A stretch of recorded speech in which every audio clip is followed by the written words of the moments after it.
So hello everyone, welcome to my channel Fiction Addiction. I hope you all are doing great and enjoy the addiction just like me. चलिए तो ब्लीडेड heart के next part को start करते हैं। और इससे पहले कि जिसने मेरा अभी तक चैनल सब्सक्राइब ना किया हो प्लीज़ चैनल को सब्सक्राइब कर लीजिएगा और वीडियो को लाइक कीजिएगा। ठीक है, तो स्टार्ट करते हैं ब्लीडेड हार्ट का नेक्स्ट पार्ट।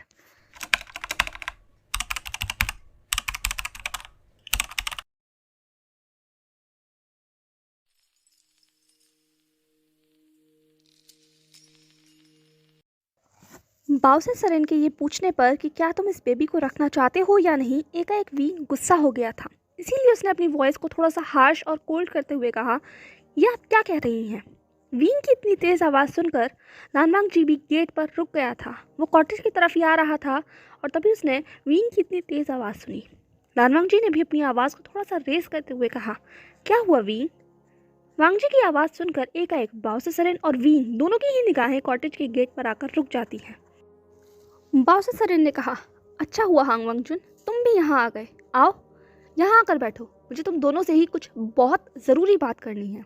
जैसे ही बाउसे सरन ने यह कहा वीन ने अपनी निगाहों को झुका लिया और हांग वांगजुन अपने कदमों को बढ़ाता हुआ वीन के करीब आ गया था। वो वहीं उस बेड पर बैठ गया।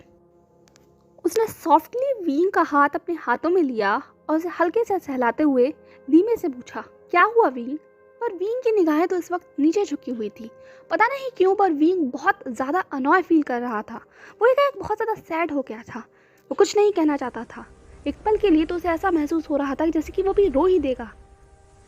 बाउसे सरन ने कहा, उसे कुछ नहीं हुआ है, वो बस अभी इस वक्त बहुत सारे इमोशंस को एक साथ फील कर रहा है। और अगर मैं गलत नहीं हूँ तो शायद वो इस वक्त बहुत उदास है, गुस्सा महसूस कर रहा है और एक हद पर तो रोना भी महसूस कर रहा होगा। क्यों वीन, सही है ना। जैसे ही बाउसे सरन ने यह कहा एकाएक वीन ने अपनी निगाहों को उठाकर बाउसे सरन की तरफ देखा। सच में वीन की आंखों में हल्की सी आंसू की परत थी, पर वो बिना कुछ कहे अपनी निगाहों को नीचे झुका लेता है। माहौल थोड़ा सा ऑकवर्ड हो गया था।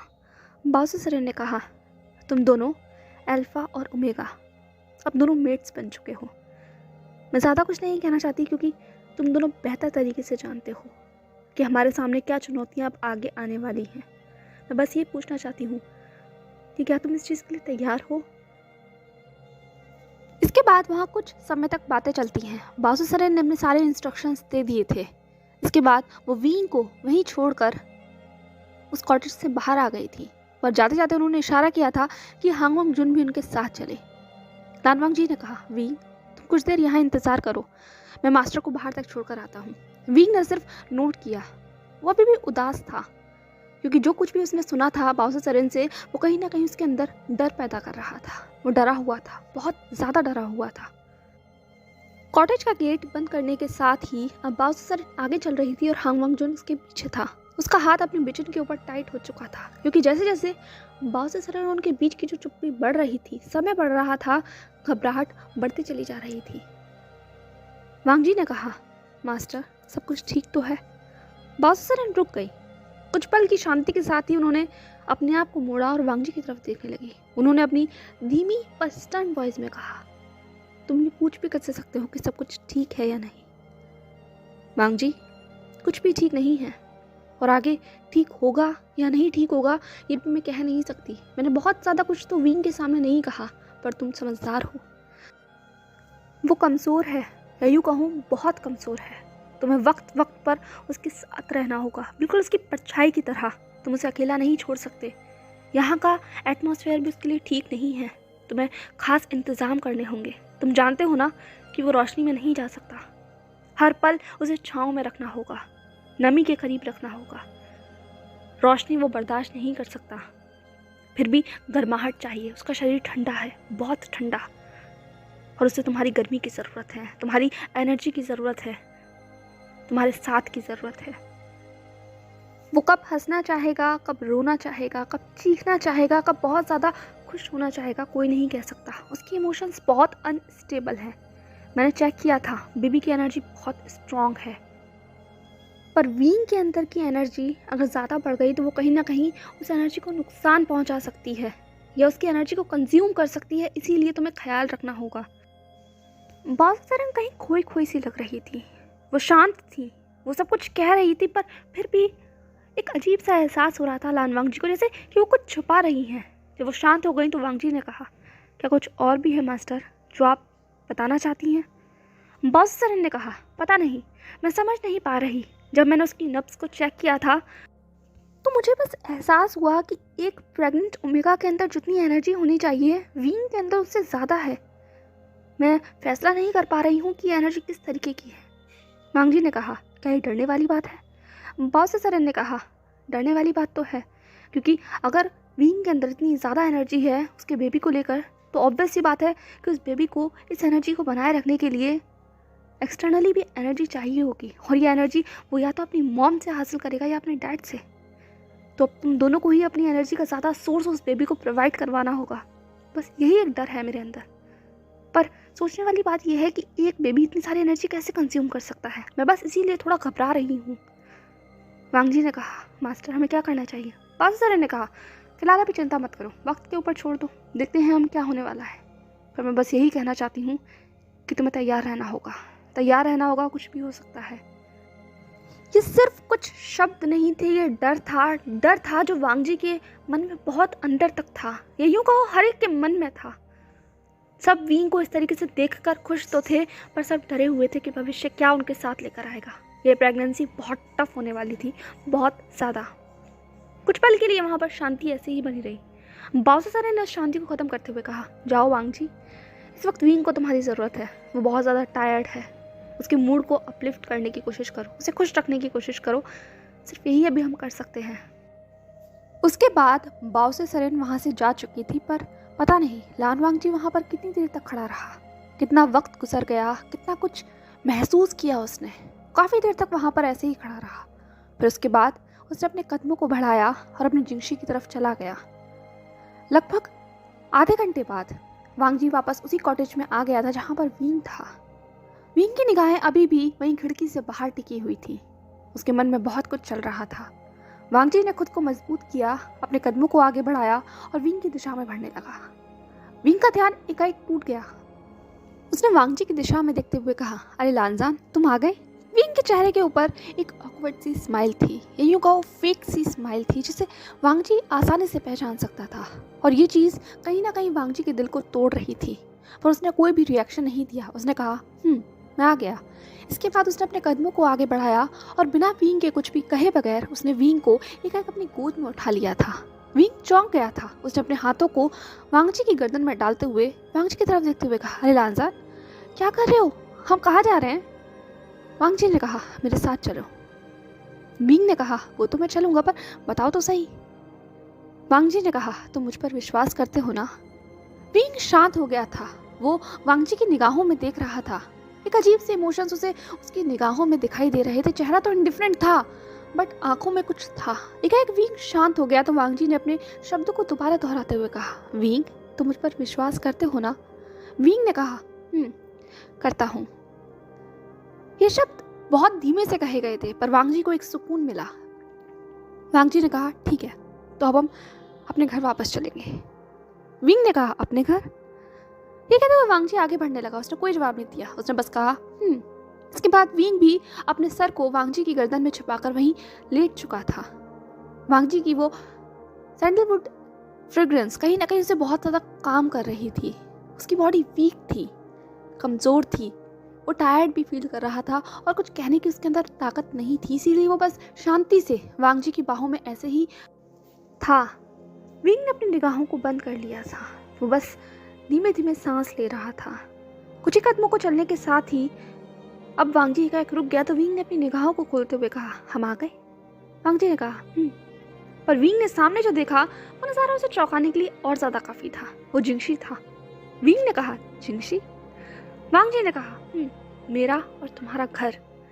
घर घर शब्द पता नहीं कितने सारे इमोशंस हमेशा विंग के अंदर जगा देता था। कभी भी विंग को कोई घर मिला नहीं, ऐसा घर जिसे वो अपना कह सके, ऐसा घर जिसमें सिर्फ उसका हक हो, ऐसा घर जिसमें अपनी वो ख्वाहिशें रख सके बिना किसी बाउंडेशन के, बिना किसी बाउंड्री के, फ्रीली जहाँ वो रह सके, कह सके कि हक से, हाँ ये मेरा घर है। जब विंग बहुत देर तक कुछ नहीं बोला तो वांगजी ने कहा, विंग? विंग की आंखों से आंसू निकल गए थे। उसने कहा, वांगजी, घर? वांगजी ने कहा, मेरा और तुम्हारा।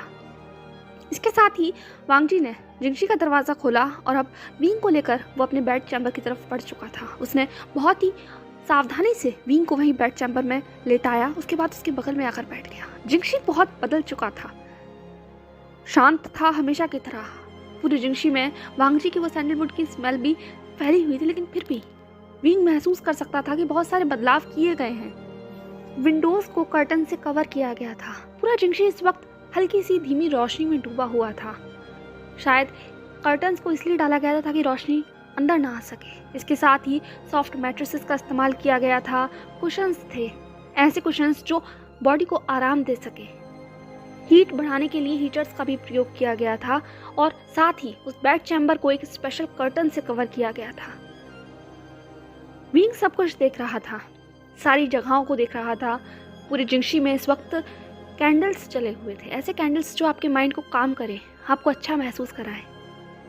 बहुत देर तक जब विंग पूरे जिंगशी को ऐसे ही देखता रहा तो वांगजी ने विंग के बालों को उसके कान के पीछे करते हुए कहा, विंग। विंग ने वांगजी की आंखों में देखते हुए कहा, क्या तुमने सब कुछ किया? वांगजी ने कहा, क्या तुम्हें पसंद आया? विंग अभी भी वांगजी को ही देख रहा था, एक टक। वांगजी ने कहा, बताओ विंग, तुम्हें पसंद आया? विंग ने कहा, पर क्यों? वांगजी ने कहा, मतलब? विंग ने कहा, पर क्यों किया? तुमने ये सब कुछ क्यों किया लानसान? वांगजी ने विंग के बालों को उसके कान के पीछे करते हुए कहा, क्यों किया? ये मैंने तुम्हारे लिए किया, हमारे लिए किया, हमारे बेबी के लिए किया। अब से ये तुम्हारा भी घर है, तुम यहीं रहने वाले हो। तो मुझे ऐसा लगता है कि मुझे तुम्हारी सहूलियतों का ख्याल रखना चाहिए, तुम्हारी ज़रूरतों का ख्याल रखना चाहिए। मैं तुम्हारा अल्फ़ा हूँ, अगर मैं ही तुम्हारा ख्याल नहीं रखूँगा तो और कौन रखेगा? विंग, मुझे बताओ, क्या तुम्हें और कुछ चाहिए? कोई और बदलाव कराना है? विंग इस वक्त बहुत ज़्यादा इमोशनल महसूस कर रहा था। उसके प्रेगनेंसी हार्मोन कहीं ना कहीं उसके इमोशंस को बहुत ज़्यादा अनस्टेबल कर रहे थे और ये अनस्टेबिलिटी उसके आंसू के रूप में बाहर आ गई।